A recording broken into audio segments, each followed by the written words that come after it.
हरे राम राम राम हरे हरे, हरे कृष्ण कृष्ण कृष्ण हरे हरे।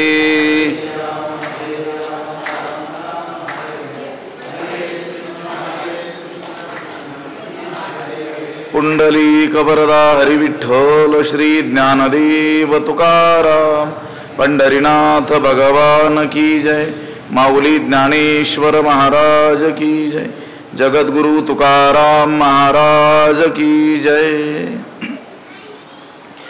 विहाय कामान्य सर्वान् पुमांश्चरति निस्पृहः, निर्ममो निरहंकारस् सशान्तिमधिगच्छति। नमामि सद्गुरुं शान्तं सच्चिदानंद विग्रहं, पूर्ण ब्रह्म परानंद मीशमालंदी वल्लभम। नमो सद्गुरु तुकया ज्ञान दीपा, नमो सद्गुरु सच्चिदानंद रूपा, नमो सद्गुरु भक्त कल्याण मूर्ति, नमो सद्गुरु भास्करा पूर्ण कीर्ति।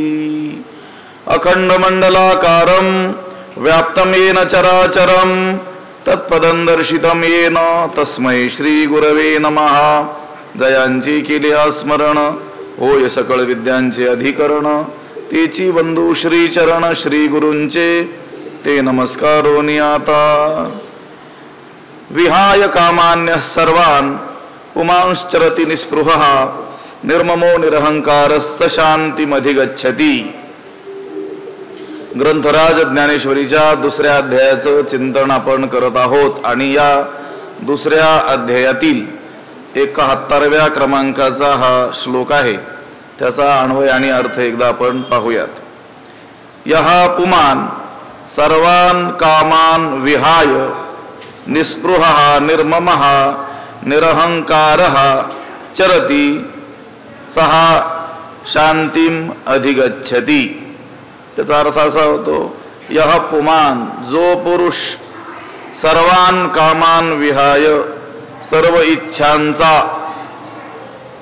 त्याग करून, सर्व वैषयिक अभिलाषांचा त्याग करून, निस्पृहः म्हणजे निरीच्छ, निर्ममः ममता रहित, निरहंकारः अहंकार रहित होऊन, चरती संचार करतो,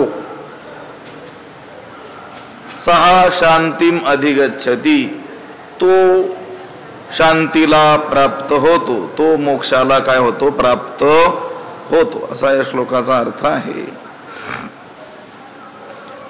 जो पुरुष मनातील सर्व वैषयिक इच्छांचा अभिलाषांचा त्याग करतो आणि निरीच्छ ममता रहित अहंकार रहित होऊन संचार करतो, तो शांतीला प्राप्त होतो। स्थितप्रज्ञाची लक्षणं आरंभली त्यावेळेस प्रजहाती यदा कामान सर्वान् पार्थ मनोगतान आत्मन्यवात्मना तुष्ट स्थितप्रज्ञस तदोच्यते। सर्वान् मनोगतान कामान, सगळ्या मनातील कामनांचा जो काय करतो त्याग करतो असं सांगितलेलं आहे। तिथे उपक्रम केला, इथं उपसंहार या प्रकरणाचा करत आहेत। जो पुरुष मनातील सर्व वैषयिक अभिलाषांचा काय करतो त्याग करतो आणि तो निरीच्छ होतो, इच्छारहित होतो, निर्मम ममता रहित होतो, पुन्हा निरहंकार अहंकार रहित होतो, निस्पृह स्पृहा म्हणजे तृष्णा रहित तो होतो। सुखप्राप्तीच्या आशेला तृष्णा म्हणतात। आता आत्मसुख प्राप्त जोपर्यंत होत नाही तोपर्यंत मनुष्यामध्ये विषयांची स्पृहा तृष्णा ही असतेच, परंतु ज्या पुरुषामध्ये गुरुकृपेनं आणि अखंड केलेल्या साधनेनं आत्मस्वरूपाची बुद्धी उदित झालेली आहे, त्यामुळं ते आत्मबुद्धीचा काय झालेला आहे निराश झालेला आहे त्याच्या ठिकाणी या वैषयिक इच्छा दिसून येत नाही. आता आपण सगळं बघत आलो, वैषयिक इच्छा असण्याचं काही कारणच असत नाही. ते विषय आपण होऊन पुढे आले तरी देखील परिभोगावे हे न रुचे मना माझे, एवढं पराकोटीचं वैराग्य त्याच्या ठाई असतं. तैसे ऐहिकीचे का स्वर्गीचे भोग पायी झाली या इच्छेचे परिभोगावे हे न रुचे मना माझे. तर सर्व विषय इह पारलौकिक सर्व विषय त्याच्या समोर उपस्थित असतानाही त्यांना भोगण्याची इच्छा त्याच्या ठाई असत नाही, कारण त्या विषयांचं दुःख रूपत्व त्याला कळालेलं असतं. आणि एवढंच म्हणण्यापेक्षा तो आत्मसुखानं परिपूर्ण झालेला असतो. आत्ता पाठीमागं आत्ता आपण ज्या ओव्या पाहिल्या, जो आपुलेनी नागरपणे इंद्र भुवना ते पाबळे म्हणे, तो किवी रंजे पालिवने भिल्लांचेनी. आपल्या आत्मसुखाच्या ऐश्वर्यानं जो संपन्न आहे, उदाहरण दिलेलं आहे. एखाद्याकडे एवढं ऐश्वर आहे की त्या ऐश्वर्यापुढं तो सुंदर असलेल्या त्या इंद्रभुवनाला सुद्धा हलकं समजतो, हीन लेखतो. तो त्या भिल्लांच्या पालापाचोळ्यांनी बनवलेल्या झोपडीमध्ये कसा काय रमेल, त्या झोपडीच्या अभिलाषा कशी काय धरील. जो अमृतासी ठी ठेवी तो जैसा कांजी न सेवी, तैसा स्वसुखानुभवी न भोगी रिद्धी. जो अमृताला ही नाव ठेवतो तो ज्याप्रमाणे कांजी न सेवी, भातावरची पेज पिण्याची इच्छा धरत नाही, त्याचप्रमाणे स्वसुखाचा नित्य अनुभव घेणारा जो स्थितप्रज्ञ पुरुष न भोगी रिद्धी, विषय समृद्धीचा भोग घेत नाही किंवा भोगण्याची त्याला इच्छाही असत नाही. शेवटी त्याचा उपसंहार करताना काल उभी पाहिली होती, पार्था नवल हे पाही जेथ स्वर्ग सुख लेखनीय नाही, तेथ रुद्धी सिद्धी काही प्राकृता होती.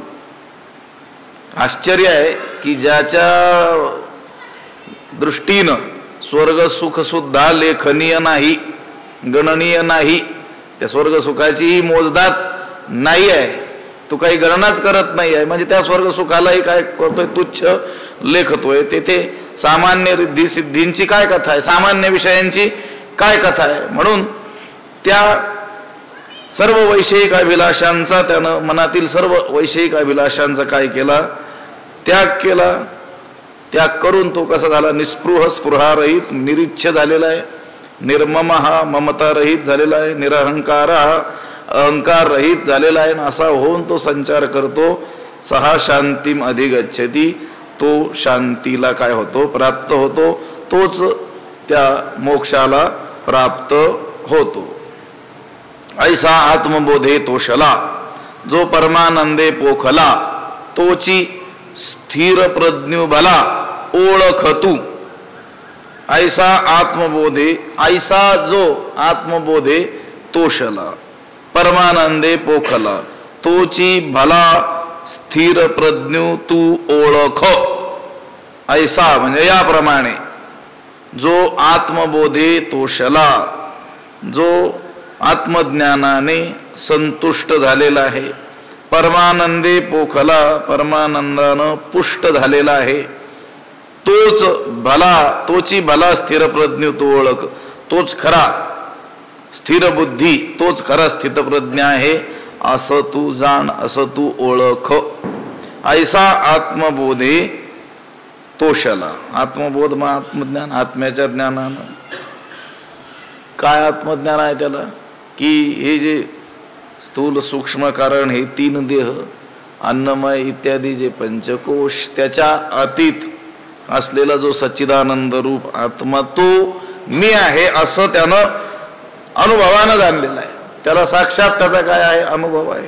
तशी अपरोक्षानुभूती त्याच्या ठाई आहे. अशा रीतीनं तो आत्मज्ञानाने संतुष्ट झालेला. ऐसा आत्मबोधे तोषला, जो परमानंदे पोखला, ब्रह्मानंदानं काय झालेला आहे, तो पुष्ट झालेला आहे. आत्मबोधे आणि परमानंदे असं म्हटलेलं आहे. आत्मज्ञानानं संतुष्ट झालेला आहे. खरी संतुष्टी ही आत्मज्ञानानेच येत असते. संतुष्टीसाठी माणसं अहोरात्र प्रयत्न करताना आपल्याला दिसतात, विषय संपादनाच्या पाठीमागं लागलेले आपल्याला दिसतात, परंतु हे विषय काही खरी संतुष्टी आणून देऊ शकत नाही. केवळ तो संतुष्टीचा काय असेल, आभास मात्र असेल. खरी संतुष्टी ही आत्मज्ञानानेच, खरी कृतकृत्यता, खरी तृप्ती ही कशाने प्राप्त होणार आहे? आत्मज्ञानानेच प्राप्त होणार आहे.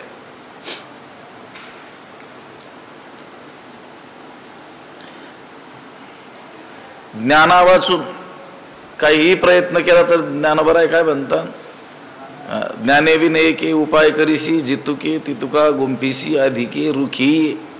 ज्ञाना वाचून काहीही प्रयत्न केला तरी आणखी या संसार वृक्षामध्ये तो काय होतो, गुरफटतच जातो. ज्ञानानेच तो खऱ्या शांतीला काय होऊ शकतो, प्राप्त होऊ शकतो. खरी संतुष्टी त्याला ज्ञानानेच प्राप्त होऊ शकते. ज्ञानाशिवाय रीते ज्ञानान्न मुक्तीही, वेदानं सांगितलं, ज्ञानाशिवाय मोक्ष मिळू शकत नाही. ज्ञानेविन मोक्ष नाही हा सिद्धांत. वेद बोले हात उभारून, ज्ञानादेव तू कैवल्यम, ज्ञानानेच कैवल्याची काय आहे, प्राप्ती आहे.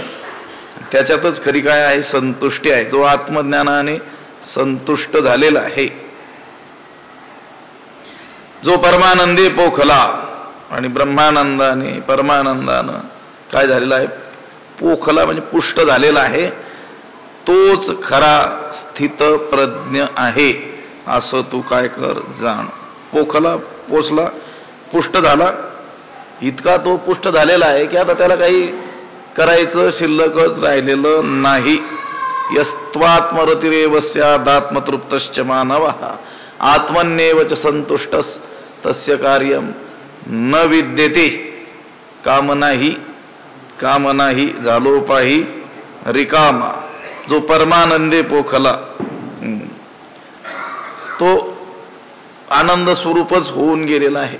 आनंदाचे डोही, आनंद तरंग, आनंदाची अंग आनंदाची.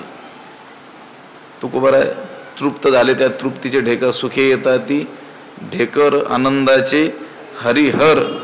आणि त्यांच्या दृष्टीनं सर्व त्रैलोक्यच आनंदमय झाले. अवघेची त्रैलोक्य आनंदाचे आता चरणी जगन्नाथा चित्त ठेले. त्या परमानंदाने जो पुष्ट झालेला आहे, आत्मज्ञानाने संतुष्ट आणि परमानंदाने पुष्ट झालेला जो आहे, तोची स्थिर प्रज्ञ भला ओळख तू. तोची भला स्थिर प्रज्ञ तू ओळख. तोच खरा स्थिर प्रज्ञ, त्याचीच प्रज्ञा स्थिरावलेली आहे, त्या आत्मस्वरूपाच्या ठाई स्थित झालेली आहे असं तू काय कर, ओळख, जाणून घे. तो अहंकाराते दंडुनी सकळ कामू सांडोनी विचारे विश्व होऊनी विश्वा माझी. तो अहंकाराते दंडोनी सकळ कामू सांडोनी विश्व होऊनी विश्वाची माझी विचारे. तो जो स्थितप्रज्ञ आहे तो अहंकाराते दंडोनी म्हणजे देहाभिमानाला घालून, देहावर असलेला जो मीपणा आहे त्याला दंडून म्हणजे ठोकून काढतो. कशाला? अहंकाराला. तो स्थितप्रज्ञ देहावरील मीपणाला काय करतो, ज्ञानरूपी काठीनं म्हणा काय करतो, ठोकून काढतो. सकळ कामू सांडोनी मनातील सर्व इच्छा टाकून देतो. आणि विश्वा माझी विश्व होऊनी विचारे. आणि अखिल विश्वामध्ये विश्वरूपानं विश्वात्मक होऊन काय करतो, तो संचार करतो. तो अहंकाराते दंडोनी, अहंकाराला देहाभिमानाला दंडोनी. दंडोनी म्हणजे त्याला काय करतो, ठोकूनच काढतो. त्या देहाभिमानाला काय करतो, समोर घालवतो. अहंकाराला अहंकाराते दंडोनी. आता या मागच्या ओळीमध्ये आत्मबोधे तोषला परमानंदे पोखला असं सांगितलं. या परमानंद तो मिळवतो, आत्मबोधाने आत्मज्ञानाने संतुष्ट होतो असं ते सांगितलेलं आहे. आता तो परमानंद जो प्राप्त करतो त्यासाठी तो काय करत असेल? आपल्याला का परमानंद प्राप्त नाही? आनंद हे तर प्रत्येकाचं काय आहे? स्वरूपच आहे. पण त्या आनंदाची, त्या सुखाची सगळ्यांना अनुभूती का नाही आहे? तो असं काय करतो की ज्यामुळं तो परमानंदानं पुष्ट होतो? तर ते सांगतात तो अहंकारा ते दंडोनी, त्या अहंकाराला काय करतो? दंडवतो. हे बा, सर्व संसार दुःखाला आणि कामनांना मूळ हा देहाहंकार आहे. देहबुद्धी, मी देह आहे अशी समजूतच सगळ्या संसाराला आणि मनातील कामनांनाही काय आहे? कारण आहे, हेतू आहे.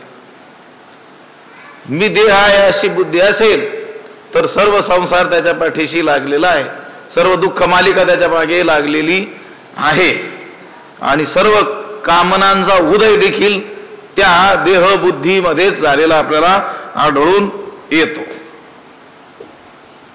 तैसी पाचाही गाठी पडे, जे देहाकार उघडे तै नाचवी चहूकडे, तो अहंकार उगा. ज्ञानोबा म्हणतात हा अहंकारच काय करतो? चोहीकडे आपल्याला नाचवत असतो. या देहाच्या ठिकाणी आपण मी असा काय केलेला आहे? अहंकार धारण केलेला आहे. आणि देह संबंधी या जगामध्ये आपण मम असा काय केलेला आहे? तो एक ममकार काय केलेला आहे? धारण केलेला आहे. अहम ममतेची लवड सवडी, माते न पवतीची बापुडी, जन्म मरणाचे दुथडी, डहुळणी ठेली. अहम ममतेची लवड सवडी, मला प्राप्त हे का करत नाही जीव? भगवंताला प्रश्न पडलाय की मी तर या सगळ्यांचं काय आहे? स्वरूप आहे. एरवी सर्वांच्या हृदय दिशी मी अमुका आहे ऐशी, जे बुद्धीस पुरे हरणीशी, ते वस्तुगा मी. पण त्याची जाणीव या सगळ्यांना का नाही आहे? या अहम ममतेच्या लवड सवडीमध्ये, या गडबडीमध्येच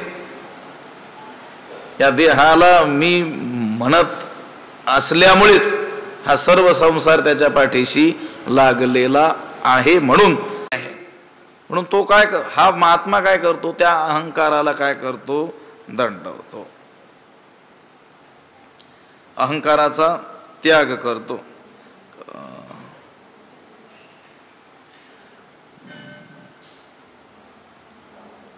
इतर त्याग करता येणं कदाचित शक्य असतं, पण अहंकाराचा त्याग होणं कठीण असतं. त्याग तरी ऐसा करा, अहंकारा दवडावे, तुकोबराय म्हणतात. कशाचा अहंकार करा? कशाचा त्याग करा? अहंकाराचा त्याग करा. एक श्रुती आहे,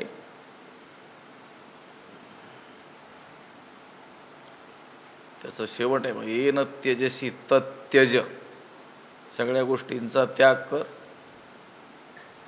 आणि मी त्याग करतो आहे ह्या भावनेचाही काय कर? त्याग कर. नाहीतर अनेक वेळेस माणसाकडून त्याग होताना दिसतो, पण मी काय त्यागलं त्याची काय असते? अंतःकरणामध्ये भावना असते, त्याचा काही विसर होत नाही. ज्ञानोबा म्हणतात जसं त्या मोठा एक अभंग आहे ना, ते जिले ते काय कासया सांगपा मजपाशी, ऐसे जेणे भेणे तुझाशी वनांतरा, ते तव तुझशी सरीसे रया. तू म्हणतोस मी हे त्यागून आलो, ते त्यागून आलो. घरदार ओखटे तेजू म्हणसी, तरी शरीरा एवढे जाड, अशी सुरुवात आहे त्या अभंगाची. घरदार ओखट आहे, दुःखदायक आहे, म्हणून त्याचा त्याग केला असं म्हणतोस, पण या देहाला मी असं मानतोस तर हे शरीरा एवढं जाडजूड घर घेऊन सोबतच फिरतोस म्हणे. मोठा अभंग आहे ज्ञानोबरायांचा. घरदार ओखटे तेजू म्हणसी, तरी शरीरा एवढे जाड, बंधू पाठीचे तेजू म्हणसी, तरी काम क्रोध अवघड, असं म्हटले. काम क्रोध घेऊनच फिरतो, म्हणतो मी बंधूंना सोडून आलो. बहिणी पाठीच्या तेजू म्हणसी, तरी आशा माया तृष्णेचे बंडरया, मी बहिणींचा त्याग करून आलो, मायबापाचा त्याग करून आलो, भावांचा त्याग करून आलो, घरादाराचा त्याग करून आलो असं म्हणतोस, पण या देहाला मी असं समजतोस. या देहाविषयी तुझी जी अहंता आहे तिचा अजून काय केलेलं नाही, त्याग केलेला नाही, तर मग तू नेमका कशाचा त्याग केलास असा प्रश्न विचारलेला आहे ज्ञानोबरायांनी. मग तेजिले ते काय काय त्यागलं कासया कशासाठी सांग पा मज पाशी ऐशी माझ्याजवळ सांग तू नेमकं काय त्यागलंस आणि कशासाठी त्यागलंस. जेणे भेणे ज्याच्या भेणे ज्याच्या भीतीनं तू वनांतराला गेलेला आहेस ते तर तुझं चिसरीशीर आहे, ते तुझ्या काय आहेत सोबतच आहेत. म्हणजे अहंकार त्याचा त्याग हाच खरा काय आहे त्याग आहे. आता मृत्युका त्यागे घटू तंतु त्यागे पटू तेजी जे जेवी वटू बीज त्यागे. उदाहरणं दिलेली आहेत त्या त्यागासाठी. मृत्युका त्यागे घटू मृत्युकेचा त्याग केला म्हणजे घटाचा त्याग झाला. तंतु त्यागे पटू तंतूचा त्याग झाला म्हणजे पटाचा त्याग.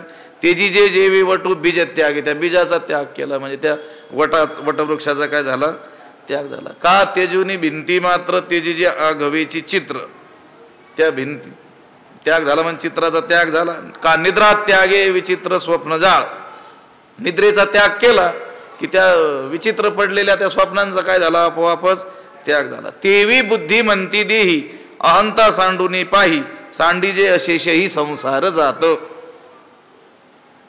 अगदी त्या पद्धतीनं देही अहंता सांडूनी देहावर असलेली अहंता जर सांडली जाईल टाकली जाईल तर सांडीजे अशेषही संसार जात.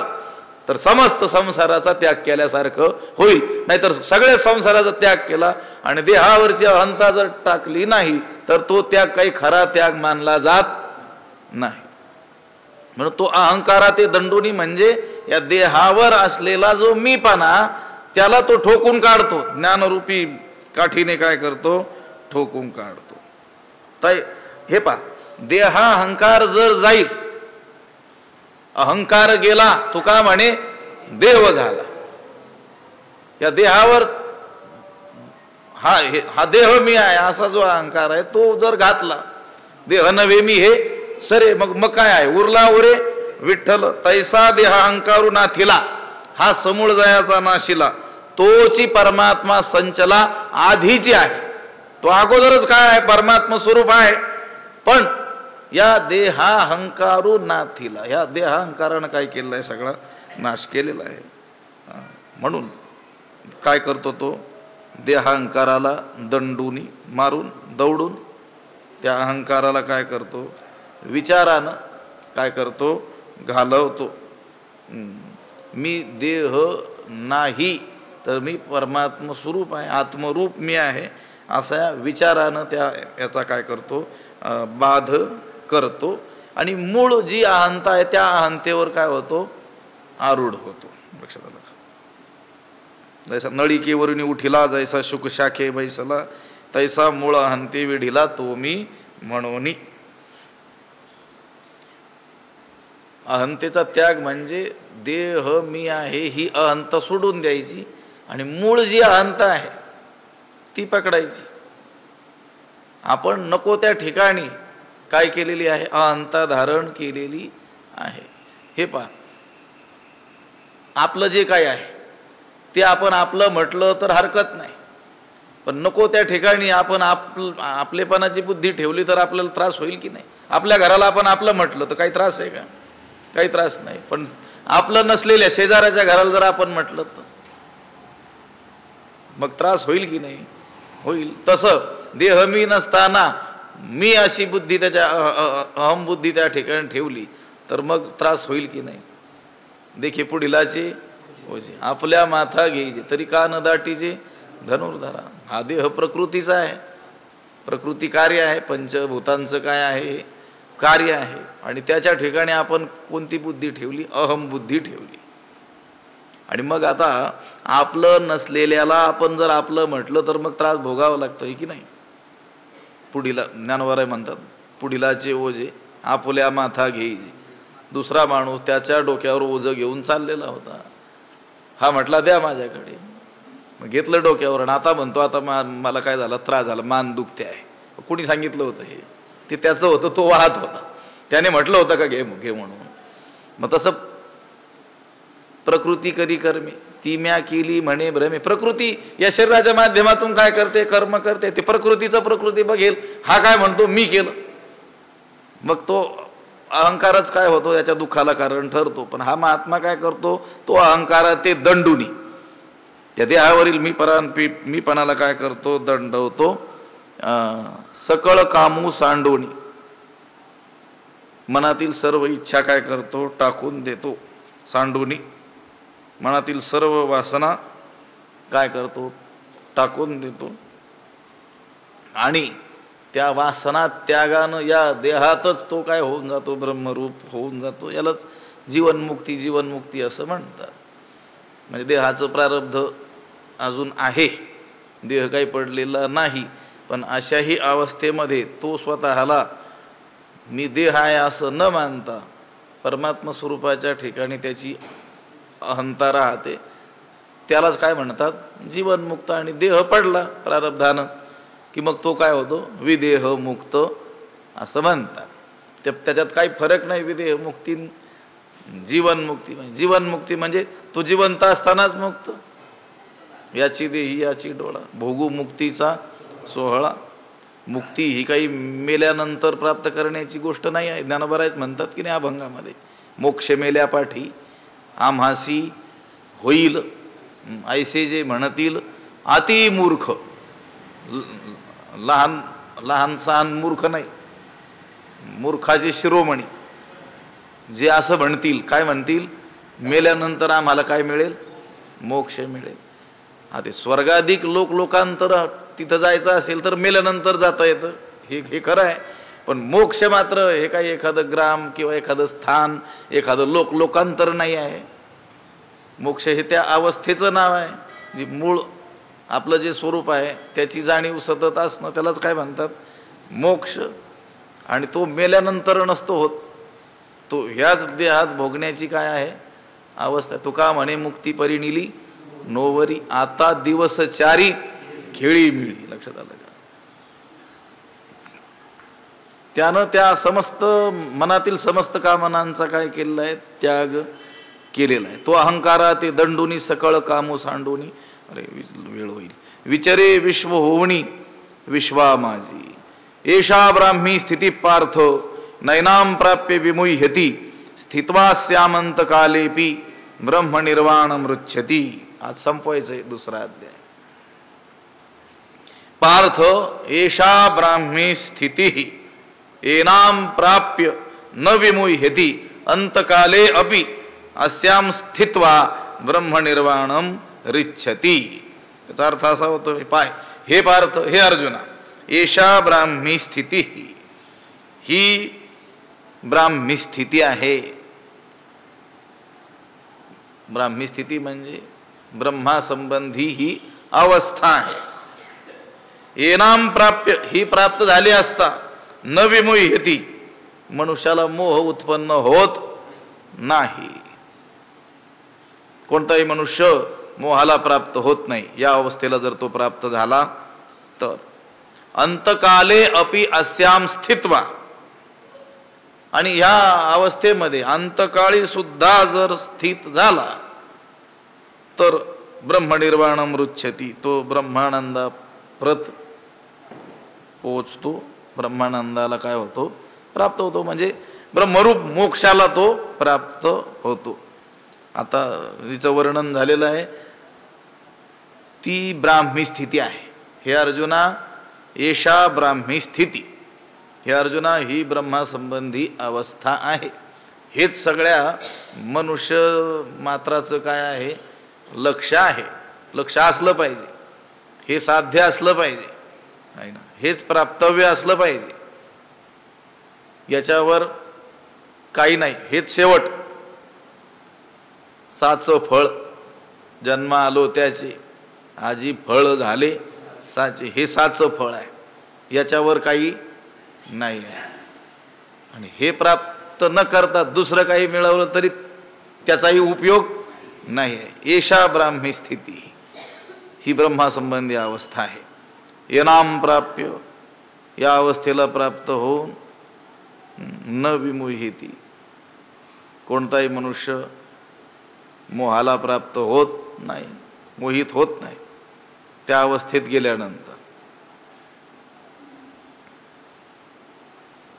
अंतकाले अपि अस्याम स्थित्वा, प्राणोत्क्रमणाच्या काळात देखील, काळात देखील अस्याम स्थित्वा, या अवस्थेत जर स्थित झाला तर ब्रह्मनिर्वाण मृच्छती, ब्रह्मरूप मोक्षाला काय होतो, प्राप्त होतो. या ठिकाणी दुसरा अध्याय काय झाला, समाप्त झालेला. या श्लोकाच्या समाप्तीमध्ये ज्ञानोबरायांनी यावर 8 ओव्या काय आहे, भाष्य आहे. त्यातील अर्ध्या ओव्या तर पुढच्या अध्यायाचं काय आहे, अवतरण आहे. यावर या श्लोकाचं हे पहा 3च ओव्यात भाष्य आहे. 5 ओव्या पुढच्या अध्यायासाठी काय केलेल्या आहेत, सांगितलेल्या आहेत. हे ब्रह्मस्थिती निस्सीम, जे अनुभविता निष्काम, ते पावले परब्रह्म अनायासे. हे निस्सीम ब्रह्मस्थिती, जे अनुभविता निष्काम अनायासे परब्रह्म पातले. हे निस्सीम ब्रह्मस्थिती, हीच निस्सीम म्हणजे अमर्याद अशी ब्राह्मी स्थिती आहे. जे अनुभविता, जिचा अनुभव घेऊन निष्काम अनायासे परब्रह्म पातले, कामना रहित पुरुष, निष्काम पुरुष अनायासे सहजच परब्रह्म पातले, परब्रह्माला काय झाले, प्राप्त झाले. हे ब्रह्मस्थिती निस्सीम, ही ब्रह्मस्थिती आहे, ब्रह्मरूपता आहे, स्वस्वरूपावस्थिती आहे, सहज स्थिती आहे. या आत्मस्थितीचं खरं तर वर्णन शब्दांनी करता येत नसतं, कारण जे शब्दात वर्णिल्या जाऊ शकतं ते माईक आहे, ते काय मिथ्या आहे. ही स्थिती कशी आहे, ही चिन्मात्र, ज्ञानमात्र, ज्ञप्ती मात्र काय आहे तशी आहे. म्हणजे ती अनुभवण्याचा काय आहे, विषय आहे, त्याची कल्पना यावी म्हणून तिचं काय केलं जातं, इथं वर्णन केलेलं आहे. ज्ञानोबरायांना ती स्थिती श्रीगुरु कृपेनं प्राप्त झाल्यानंतर त्यांचे उद्गार आहेत की निवृत्तीनाथांच्या कृपेनं आम्ही ज्या स्थितीमध्ये पोहोचलेलो आहोत, तिचं वर्णन वाणीच्याद्वारे कसं काय आमच्याकडून होऊ शकतं. किंबहुना श्री निवृत्ती ठेविलो असे जये स्थिती, ते काय देऊ हाती वाचेची या. निवृत्तीनाथांच्या कृपेनं आम्हाला जी स्थिती प्राप्त झाली, त्या स्थितीचं वर्णन कसं काय केलं जाऊ शकतं. ते काय देऊ हाती वाचेचे, वाणीच्या हातात तो विषय कसा काय देता येईल, देता येऊ शकत नाही. ही अनिर्वाच्य अशी काय आहे, स्थिती आहे. एखाद्या उपाधीचा आश्रय केल्याखेरीज ह्या स्थितीचं वर्णन करता येणं काय नाही आहे, शक्य नाही आहे.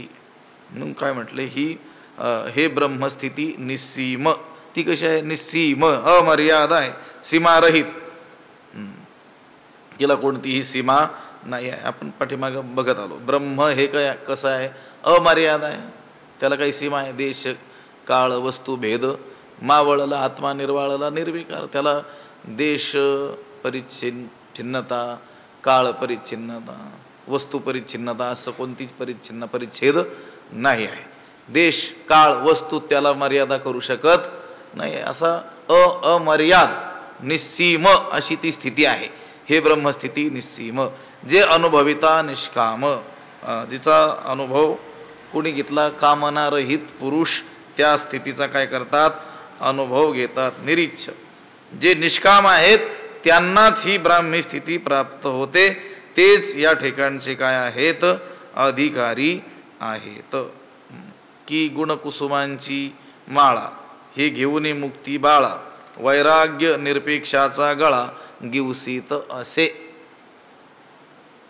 कसा मनुष्य वैराग्यवान, निरपेक्ष, अपेक्षा रहित, निरीच्छ, निष्काम असा जो आहे, त्याचा गळा शोधत ही गुणकुसुमांची माळा, या दैवी गुणांची माळा करून ही मुक्ती बाळा ही त्याचा शोध घेत येते असं आहे. हे ब्रह्मस्थिती निस्सीम, जे अनुभविता निष्काम, ते पावले परब्रह्म अनायासे. असे ते जे लोक आहेत, निष्काम पुरुष जे आहेत, ते अनायासे अशा शुद्ध निरुपाधिक परब्रह्माला म्हणजे काय झाले, प्राप्त झाले.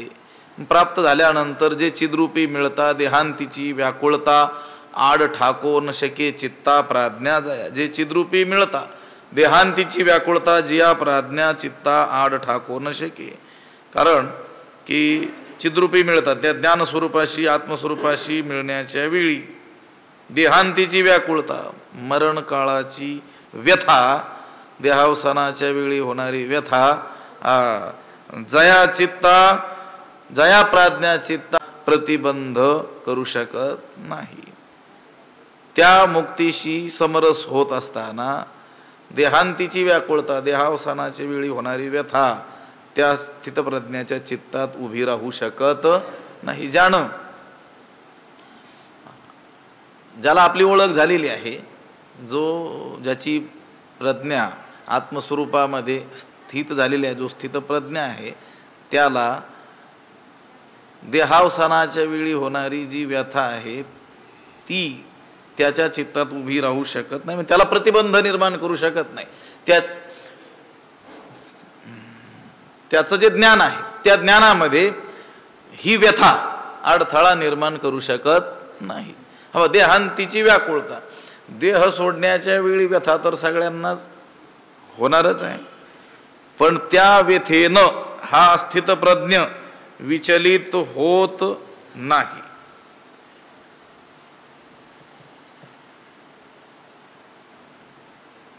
त्या मरते वेळी त्या जीवाला काय होत असतं, सुरुवात काय त्याची, का न मरतया ही चित्ता युगांतून हे देहाची उमटे खडाडता. त्या मृत्यू समयी ज्याचा मृत्यू ओढवलेला आहे त्याला तर प्रचंड यातना होतातच, परंतु त्याच्या शेजारी न मरणारा सुद्धा त्याच्या चित्ताला युगांत झाल्यासारखं वाटतं. ते दुःख बघून इतकं दुःख त्या प्राण्याला होत असतं देहांताच्या वेळी, भयंकर दुःख. काहीतरी नाही लक्षात आलं कोणाच्या,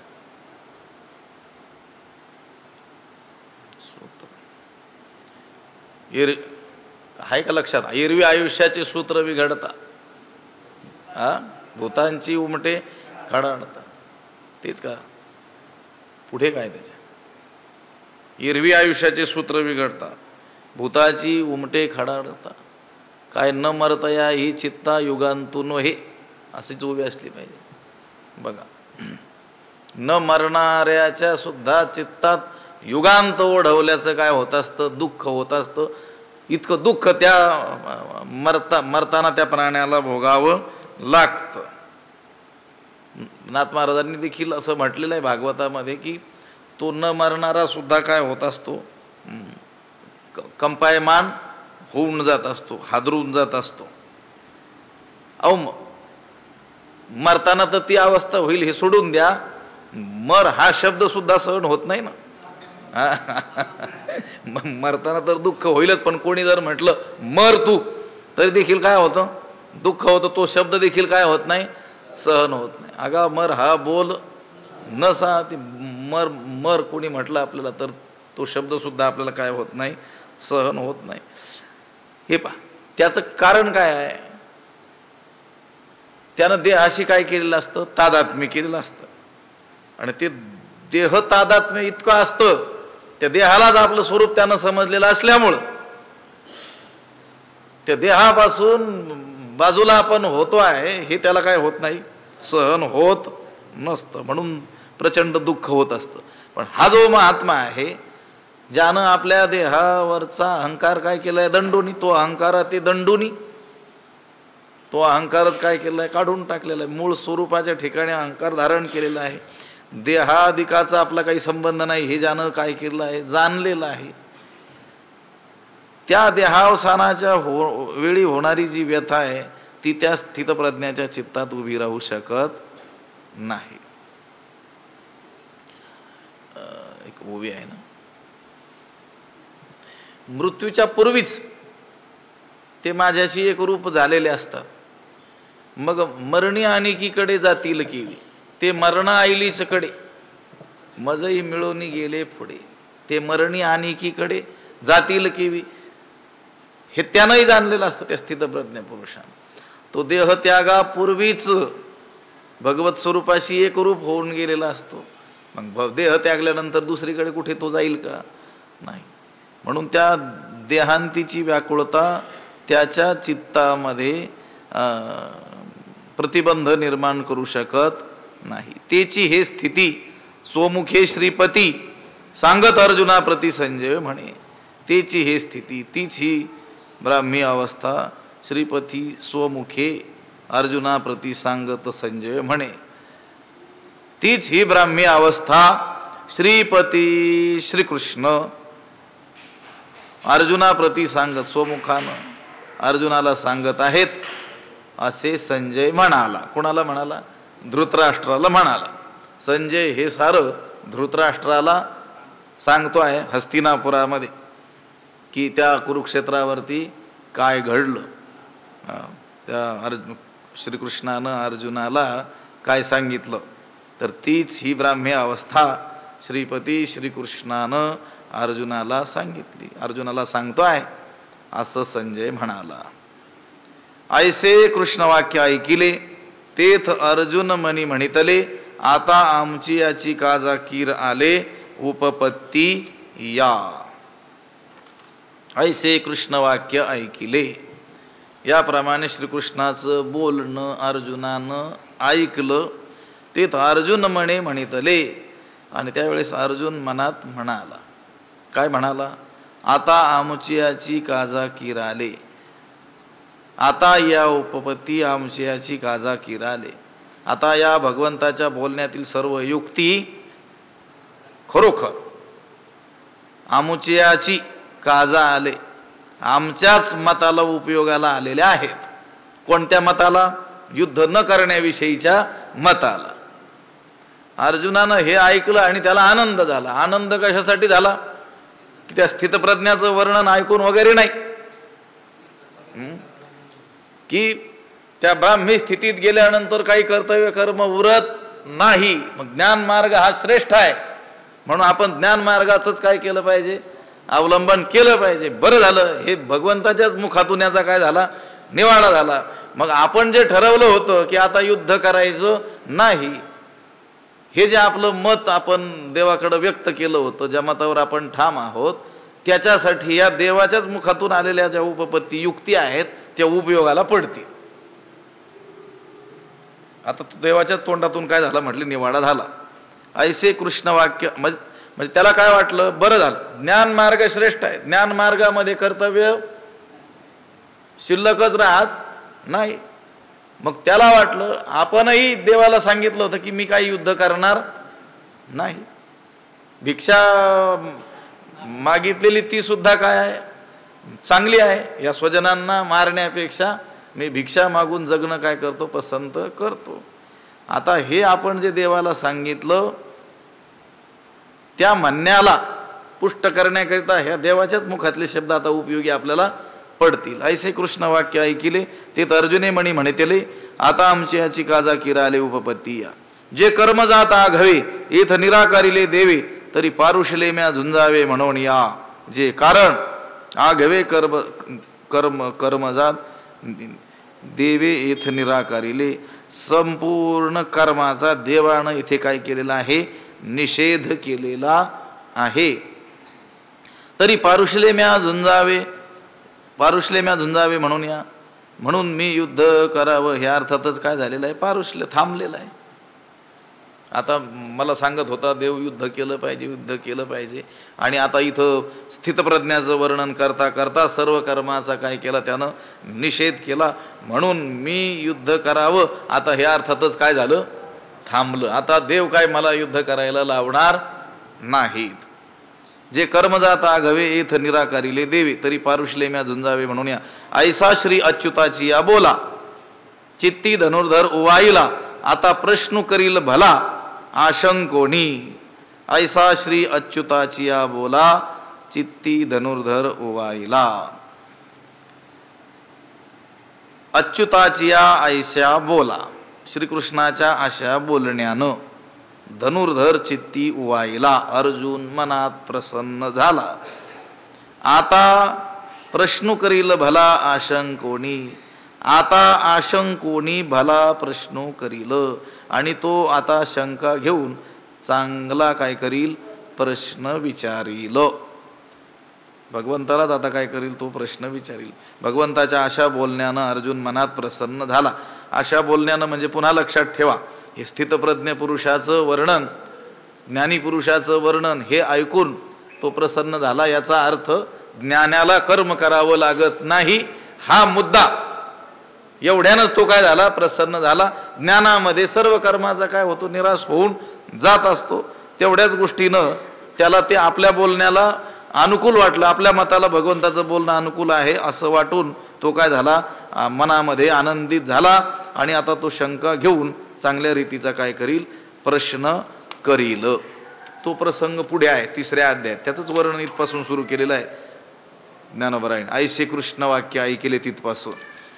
तो प्रसंग असे नागरू, जो सकळ धर्मासी आगरू, की विवेकामृत सागरू प्रांत हिनो. तो प्रसंगू नागरू असे. तो प्रसंग मोठा सुंदर आहे की जो सकळ धर्मासी आगरू, सर्व धर्माचं काय आहे ते आगर आहे. की प्रांत हिनू विवेकामृत सागरू, अमर्याद असा विवेकामृताचा तो काय आहे, सागर आहे. कशाचं वर्णन चाललंय, हे पुढच्या 3ऱ्या अध्यायाचं वर्णन चाललेलं आहे. 3ऱ्या अध्यायामध्ये अर्जुन हा शंका घेऊन प्रश्न करणारा होणार आहे, प्रश्न करणार आहे.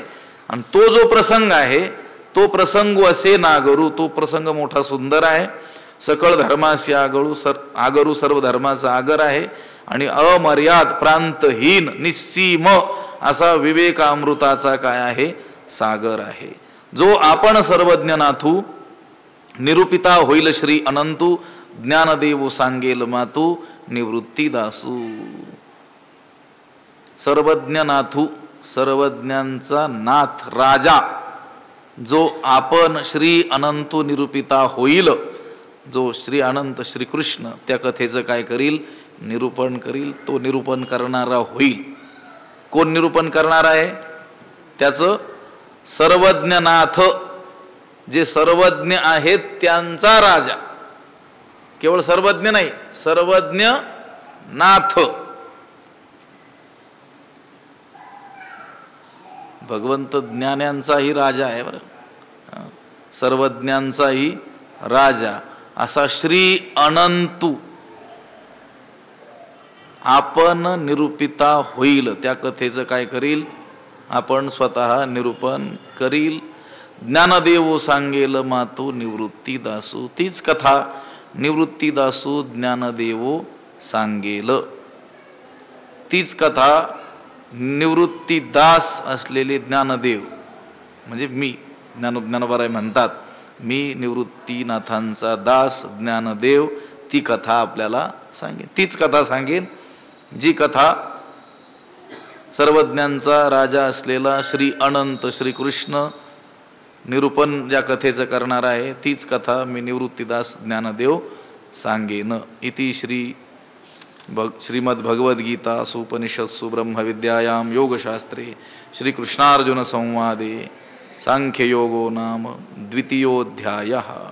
इति श्री ज्ञानदेव विरचितायां भावार्थदीपिकायां द्वितीयोऽध्यायः. या ठिकाणी या 2ऱ्या अध्यायाचं निरूपण संपलेलं आहे. आता 3ऱ्या अध्यायामध्ये अर्जुनच काय करणार आहे, ज्ञानेश्वर महाराज म्हटले त्याप्रमाणे आता प्रश्न करील भला आशंकोणी. आता तो शंका घेऊन चांगला काय करेल, प्रश्न करणार आहे. पुंडलीक वरदा हरिविठ्ठल श्री ज्ञानदेव तुकाराम पंढरीनाथ भगवान की जय. माऊली ज्ञानेश्वर महाराज की जय. विठ्ठल विठ्ठल विठ्ठल.